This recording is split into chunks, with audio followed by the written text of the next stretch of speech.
What's up, Barnhill family, and welcome back to your home for all things combat sports. Yo. So, Nick, we have talked about ways Khamzat Chimaev can beat Paulo Costa.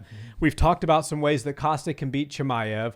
All that's left to do now is actually predict the fight. And before I make my prediction, I just want to say that I don't believe that Paulo Costa is a 3-1 underdog against anybody in the middleweight division. Now, I am going to pick Chimaev to win. I won't bury the lead, but I do think Costa is a real live dog in this one. Yeah, I love that. And, you know, the fans and everybody that's watching probably loves the fact that you don't bury the lead. But I'm going to do like I always do, and you're going to have to pry my prediction out of me before this video ends. I love the fact that we're covering the keys to victory for both fighters leading up to this fight. You know, anytime there's a high-profile fight, it's fun to make several videos about it.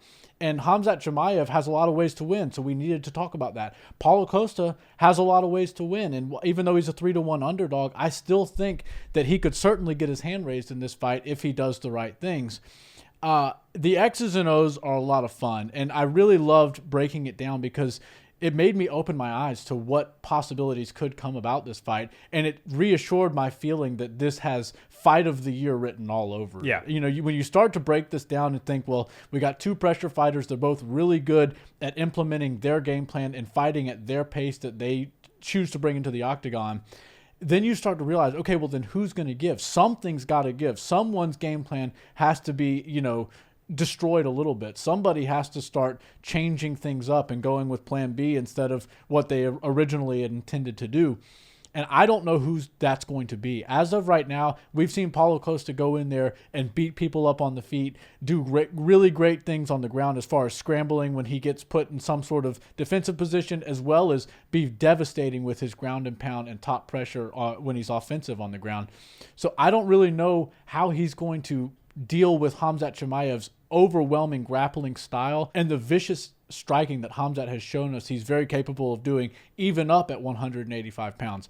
Anybody who thinks that Khamzat Chimaev can't go out there and sleep Paulo Costa is sadly mistaken, and I think the same thing can be said for Costa. I know that throughout his UFC career, he's been a bit of an accumulative striker who throws heavy hands and throws really heavy kicks, but doesn't generally knock people out with one single shot.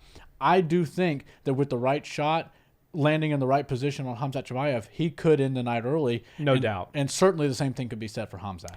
Yeah, you know, one of the main points of criticism that we got when we discussed the ways that Costa can win and the ways that Chimaev can win was that, hey, we was pointed out that how many people has, you know, Costa slept with one punch? And while I'll concede that it's not, the answer to that question is not very many. If you think for 1 second that Paulo Costa doesn't possess the power to put somebody to sleep, especially somebody that hit the ground, at least dropped to a knee against Gilbert Burns with a couple of good shots, and Gilbert is somebody who competed at 155 most of his career, and Costa, as we've said before, for all intents and purposes, is a light heavyweight, you would be sadly mistaken to think that either one of these gentlemen couldn't one punch sleep the other. We've seen it happen with Khamzat against Gerald Mearschart, and we certainly know that Paulo Costa can bring somebody to their knees with his striking. So this thing could end, and that's part of what makes this so fun. This fight's going to be taking place right on the razor's edge. And the reason that I'm picking Chimaev to win is really just a technical reason. I believe that technique outweighs strength and size.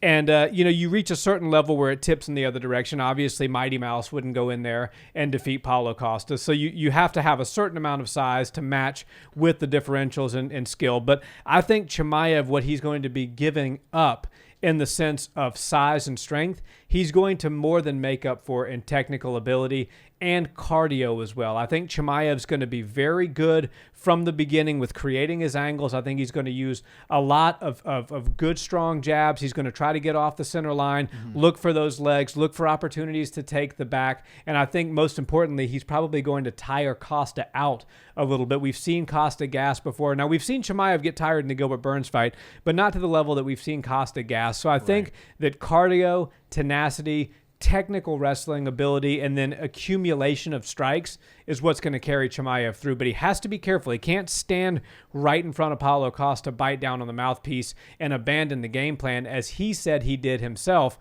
when he fought Gilbert Burns. If he does that, he will lose the fight. But I think he's more mature now. We're talking about a year since that fight took place, 13 months or so. Khamzat Chimaev is going to come out and it's going to be the best Khamzat Chimaev we've seen because we haven't seen him in a year. Yeah, and I love what you said about technique versus size and strength. And I'll actually, add on to that a little bit. I think speed is a very important aspect of this game and this fight in particular. I think Khamzat Chimaev is going to come out and look like the faster fighter. I think the way he can win this fight on the feet until he gets it to the ground is by using speed and accumulative strikes. I don't think he needs to go in there and try to take Paulo's head off, because when you go in there against somebody like that and y'all just start trading leather, anybody can drop at any moment. And this is such a high-stakes fight where clearly the winner, especially if it's Khamzat Chimaev, is going to get a title shot. There's a lot on the line, and you just don't want to go out there and abandon a game plan that could be devised over several months and really, really buttoned up for an opponent like Paulo Costa and throw it out the window just to go out there and trade with him.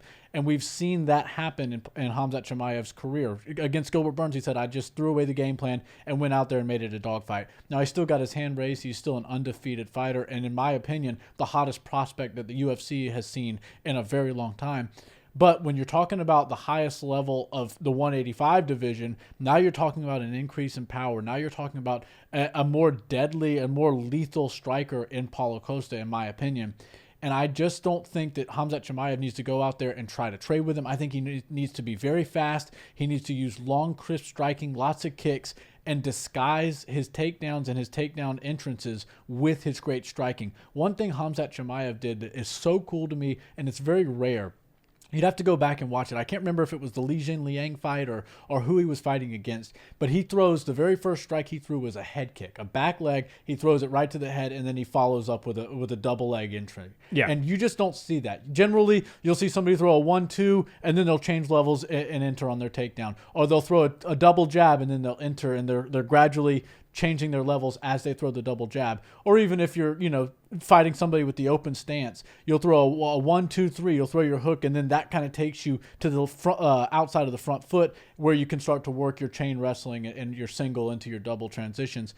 Khamzat Chimaev does all sorts of, wonky things that are very innovative and creative as far as finding his takedown entrances and disguising his takedown entrances with striking. And I think if he's able to get Paulo Costa forgetting about the fact that he's looking to get this fight to the ground and really try to mess with what Paulo Costa is trying to defend, that's how he can get to the back of Paulo Costa. That's how he can drag him to the ground.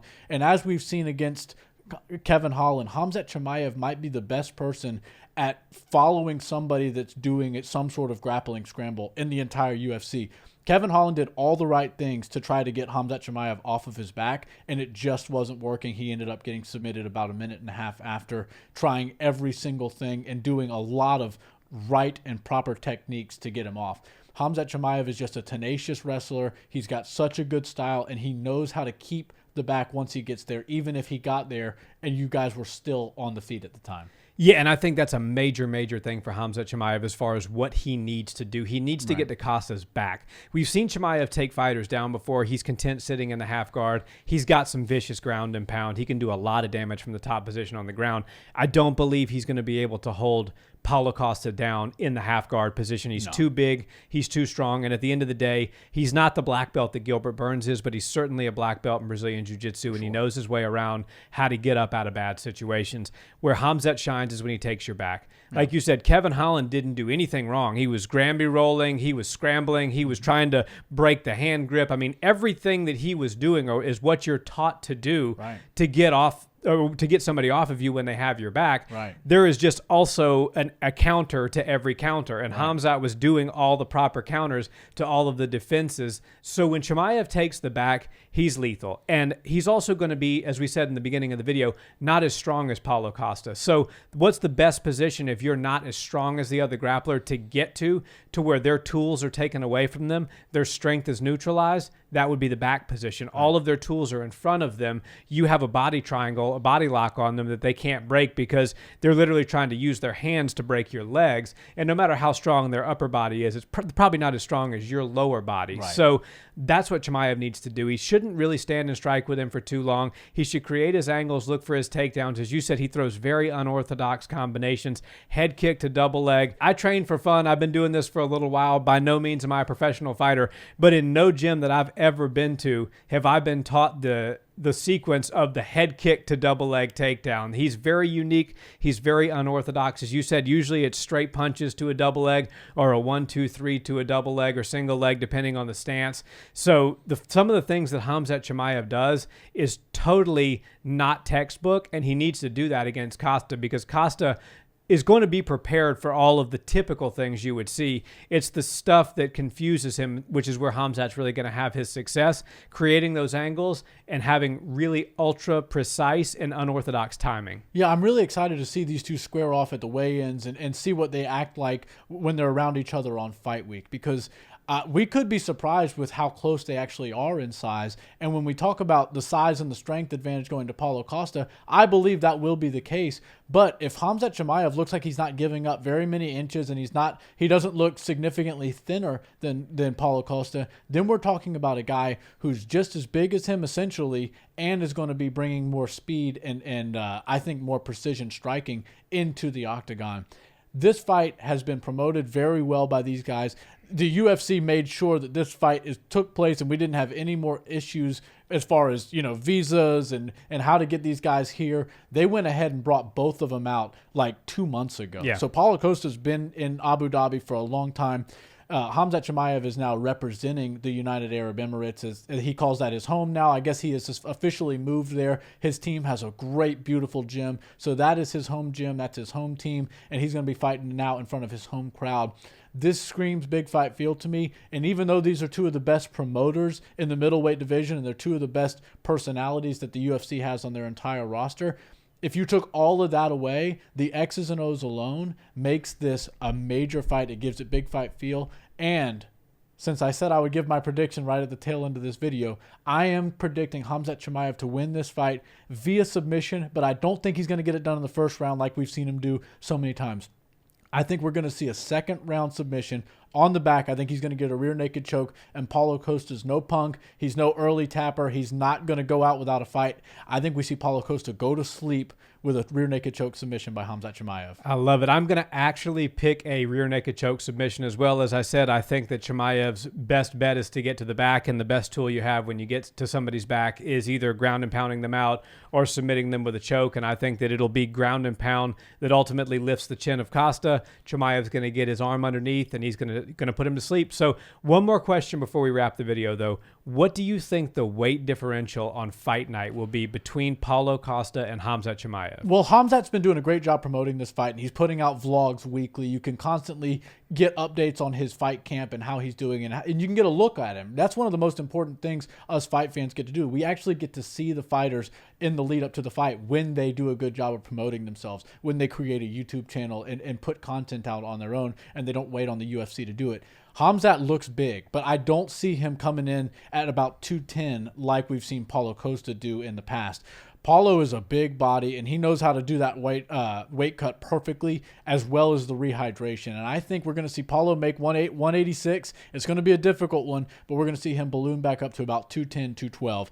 I think Khamzat Chimaev right now probably weighs somewhere around 205. Yeah. And I could see him getting right back up to about that 203 to 207 range. So they're going to be actually pretty close, but I think body composition plays a role into it as well. And I don't think that the physical presence of Khamzat Chimaev is quite the same as Paulo Costa. And I will say second round is a great prediction, but it's a little bit selfish on my part. I just want to see it go to the second round so we can see one full 5-minute round of them duke it out on the feet, striking. Khamzat doing his thing, Paulo Costa doing his thing. I want to see whose game plan gives first. I want to see who takes this back step first, because I have a feeling both of these guys are going to go in there, try to take each other's heads off. That is for sure.